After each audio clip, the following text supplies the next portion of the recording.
70 বছরের ইতিহাসে এমন ঘটনা আগে কখনো ঘটেনি।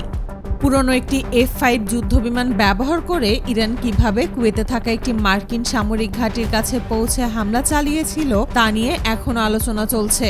যে আমেরিকা বহু বছর ধরে আকাশপথে নিজেদের ঘাঁটিকে নিরাপদ রাখার চেষ্টা করেছে, সেই আমেরিকার একটি ঘাঁটির কাছেই এবার শত্রু যুদ্ধবিমান পৌঁছে যায়। আরও অবাক করা বিষয় হলো, বিমানগুলো ছিল প্রায় 50 বছরের পুরনো F-5 টাইগার। মার্কিন সামরিক ঘাঁটি ক্যাম্প বহুরিনে নিরাপত্তা ব্যবস্থা চালু ছিল। রাডার ও আকাশ প্রতিরক্ষা ব্যবস্থা তখন সতর্ক অবস্থায় ছিল। কিন্তু হঠাৎ আকাশের অন্ধকারের মধ্যে খুব নিচ দিয়ে 3টি যুদ্ধবিমান এগিয়ে আসতে দেখা যায়। বিমানগুলো কোনো আধুনিক F-35 বা F-22 ছিল না, এগুলো ছিল পুরনো F-5 যুদ্ধবিমান। একসময় এই বিমান আমেরিকাই তৈরি করেছিল, কিন্তু এবার সেই প্রযুক্তিরই পুরনো বিমান আমেরিকার ঘাঁটির দিকেই উড়ে যাচ্ছিল। ইরানি পাইলটরা খুব নিচ দিয়ে উড়ে যাওয়ার চেষ্টা করছিলেন বলে জানা যায়। তাদের উদ্দেশ্য ছিল রাডারের নজর এড়িয়ে যতটা সম্ভব কাছে পৌঁছানো। কিছু তথ্য অনুযায়ী বিমানগুলো কোনো সময় মাটি থেকে মাত্র কয়েকশো ফুট উপরে উড়ছিল। ইরানের ব্যবহার করা F-5 টাইগার হলো আমেরিকার তৈরি একটি হালকা ও দ্রুতগতির যুদ্ধবিমান, যা তৈরি করা হয় 1970-এর দশকে। এতে 2টি ইঞ্জিন ব্যবহার করা হয়েছে এবং 2টি ইঞ্জিন ব্যবহার করে এটি প্রায় 1740 কিলোমিটার প্রতি ঘন্টা গতিতে উড়তে পারে। সবচেয়ে অবাক করা বিষয় হলো, আকারে ছোট হলেও বিমানটি সর্বোচ্চ প্রায় 3.2 টন অস্ত্র ও অন্যান্য গাইডেড মিসাইল বহন করতে পারে। এতে বিভিন্ন ধরনের এয়ার টু এয়ার মিসাইল, বোমা ও রকেট ব্যবহার করা যায়।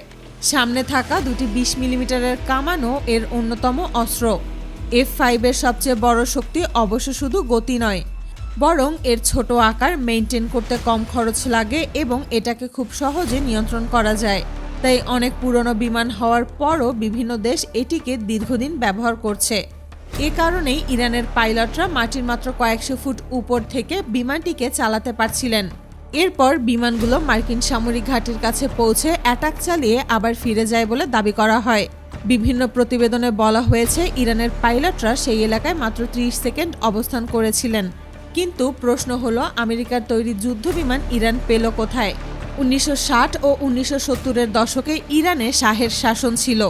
তখন ইরান ও যুক্তরাষ্ট্রের মধ্যে খুব ঘনিষ্ঠ সামরিক সম্পর্ক ছিল। ইরান তখন যুক্তরাষ্ট্র থেকে বিপুল পরিমাণ সামরিক সরঞ্জাম কিনছিল। এর অংশ হিসেবেই ইরান প্রথমে F-5A ও F-5B পায় 1965 সালে। পরে আরও উন্নত F-5E ও F-5F কেনে। এরপর 1979 সালে ইরানের বিপ্লবের পর যুক্তরাষ্ট্রের সঙ্গে সম্পর্ক খারাপ হয়ে যায়, কিন্তু ইরানের কাছে থাকা F-5 বিমানগুলো থেকেই যায়।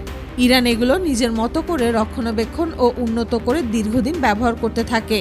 কিন্তু আসল প্রশ্ন হলো, এত পুরনো 3টি F-5 কিভাবে এত নিরাপত্তার মধ্যেও মার্কিন ঘাঁটির কাছে পৌঁছাতে পারল?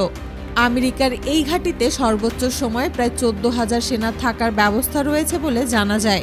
তাই ঘাঁটি নিরাপত্তা ছিল খুবই কঠোর। আমেরিকার উন্নত সব আকাশ প্রতিরক্ষা ব্যবস্থা এই ঘাঁটির আশপাশ জুড়ে সবসময় মোতায়েন করা থাকে। ইরানি পাইলটদের পরিকল্পনা ছিল নিচু দিয়ে উড়ে যাওয়া, কারণ অনেক উপরে উঠলে রাডারে ধরা পড়ার সম্ভাবনা বেড়ে যায়। তাই তারা মাটির কাছাকাছি থেকেই এগিয়ে যাওয়ার চেষ্টা করেন। ইরানি পক্ষের বর্ণনা অনুযায়ী কিছু সময় তারা 50 ফুটেরও নিচে দিয়ে উড়েছিল। এত কম উচ্চতায় একটি যুদ্ধবিমান চালানো খুবই কঠিন। তার উপর সামনে ছিল নানা ধরনের বাধা। তারা রেডিও যোগাযোগও কমিয়ে রেখেছিল বলে দাবি করা হয়। এভাবে তারা ধীরে ধীরে কুয়েতের দিকে এগিয়ে যায়। এরপর তারা মার্কিন ঘাঁটির কাছাকাছি পৌঁছে যায়। সেখানে রাডার, আকাশ প্রতিরক্ষা ব্যবস্থা এবং বিভিন্ন ধরনের নিরাপত্তা ব্যবস্থা ছিল। তবুও বিমানগুলো ঘাঁটির কাছে পৌঁছাতে সক্ষম হয় বলে ইরানের পক্ষ থেকে দাবি করা হয়েছে। পরে সাবেক মার্কিন বিমান বাহিনীর কর্মকর্তা গ্লেন ব্যানহার্ক এই ঘটনা নিয়ে কথা বলেন। তিনি জানান, এমন ঘটনা ঘটেছে এটা স্বীকার করা তার জন্য সহজ ছিল না। সব মিলিয়ে পুরনো F-5 যুদ্ধবিমান ব্যবহার করে এত গুরুত্বপূর্ণ একটি মার্কিন ঘাঁটির কাছে পৌঁছানোর এই ঘটনা মধ্যপ্রাচ্যের সামরিক ইতিহাসে একটি আলোচিত ঘটনা হয়ে ওঠে। আর সবচেয়ে বড় প্রশ্ন এখনও একই, এত শক্তিশালী নিরাপত্তা ব্যবস্থার মধ্যেও কিভাবে এত নিচ দিয়ে 3টি পুরনো যুদ্ধবিমান সেখানে পৌঁছে গেল?